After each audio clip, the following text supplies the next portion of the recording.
Mîsogeriya ti tiştî tune ye, zina ronî. Piştî daxuyaniyê hem ji aliyê rayedarên desthilatê hem jî ji aliyê hevserokên Dem Partiyê ve daxuyanî hatin dayîn. Rayedarên desthilatê dest nîşan kir ku êdî pêvajo derbasî asteke din bû. Lê dîsa pêvajo wekî Tirkiye bê teror binav kir. Rayedarên desthilatê di vê gotinê de israr dikin. Ew bi israr nabêjin ku ew ê meseleya Kurdî çareser bikin. Hevserokên Dem Partiyê ji anîn ziman ku pêvajo derbasî merheleyeke nû bûye.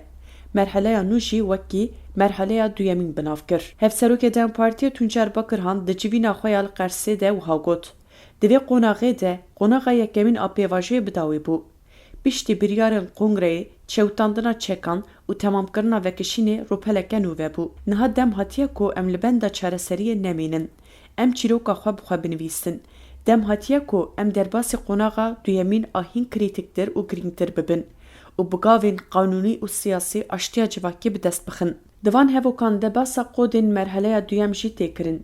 Li gorî vê divê di qonaxa duyemîn de bi gavên hiqûqî û siyasî aştiya civakî bê pêşxistin. Mixabin desthilat hê jî baş ne di vê ferasetê de ye. Serokê Meclisê û Komîsyona li Meclisê Numan Kurtulmuş her çi qas başvekişandina gerîlayan wekî geşedaneke girîng binirxîne jî dîsa mijarê hewaleyê hêzên ewlehî û îstixbaratê dike. Wisa xuya ye ku meclis yekeyek naxwaze berpirsyariyê bigire ser xwe. Tevgera azadiyê ji bo pêşiya provokasyonan bigire biryara başvekişandinê di xemeriyetê lê desthilat hê jî mijarê di çarçoveya ewlehî û îstixbaratê de digire dest. Rastiyek heye ku hêzên ewlehî û îstixbaratê pêşketin çênabe. Mijareke ku hêzên neşkerî û îstixbarî di nav de bin her tim îhtimala xerebûnê heye. Başvekişandin ji du aliyan ve girîng bû. Yekemîn ji bo pêşiya provokasyonan weregirtin, di daxuyaniyê de tê ziman ku ji bo rista pevçûn û şer ji holê rabe ev gav hatiye avêtin. Duyemîn ji bo pêşiya çareseriyê bêvekirin. Ev demeke pêvajo li ser xetimandinê bû. Tevgera azadiyê ji bo lezê bide pêvajoyê ev gav avêt. Rêberê gelê Kurdbirêz Abdullah Öcalan ji 30 salî zêdetir e ku li çareseriya demokratîk digere. Ev gav avêtin û israr jî nîşaneya vê xwestekê ye. Li gorî daxuyaniyên desthilatê hemû tişt li gorî hesabên hatine kirin dimeşe. Lê di rastiyê de rewşa xuya dike ne wisa ye. Rastiya aliyekî nayê dîtin. Qeyrana li rojhilata navîn hê jî her diçe kûrtir dibe. Her kêlî hesabên tên kirin diguherin. Li nav Tirkiye bi xwe jî qeyrana siyasî û aborî kûrtir dibe. Desthilat her çi qas bêje dara serbixwe ye jî nikare raya giştî iqna bike ku operasyonên li ser şaredariyên CHP hiqûqî ne. Ev operasyon bertekên li hemberî pêvajiyê jî mezintir dikin.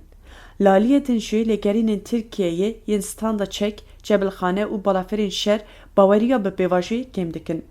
Her wiha 3 salan dirêjkirina tezkereya şandina leşkeran a ji bo derveyê sînor jî pêvajoyê ji provokasyonan revekirî dihîle. Hêj gelek serdemên din jî dikarin lêwerin zêdekirin. Desthilat her roja ku zagonên hiqûqî dernaxe û dibin rêzîknameyan de guhertinan pêk nayne pêvajoyê ji provokasyonan revekirî dihîle. Bi hevdîtinên li pişt teriyan û hevdîtinên bi Birêz Abdullah Öcalan ên sînorkirî re êdî pêvajoyê nayê meşantin. Karakterê çareseriya pirsgirêkên bi vî rengî li gorî merheleyan diguhere. Heya niha meşandina bi awayê veşarî dibe ku hewçe bû. Lê êdî divê zemîna rewa were avakirin. Aliyê Kurdan ev zemîn rewa çêkiriye. Gelê Kurd gavên şêmber davêjin.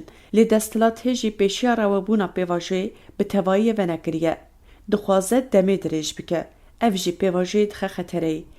Heya niha gelek gavên erênî hatine avêtin ji aliyê Kurdan ve lê her kêliya ku desthilat gav navêje xetere mezintir dibe. Lewma mîsogeriya ti tiştî tune ye ku bi vî awayî pêvajo bimeşe. Ji bo mîsogeriyê divê zagon bên guhertin û mafê Kurdan ên hatine înkar kirin bi zagonan bên tekûzkirin. Bi zagonan bên parastin, nexwedê mîsogeriya tu tiştî nebe.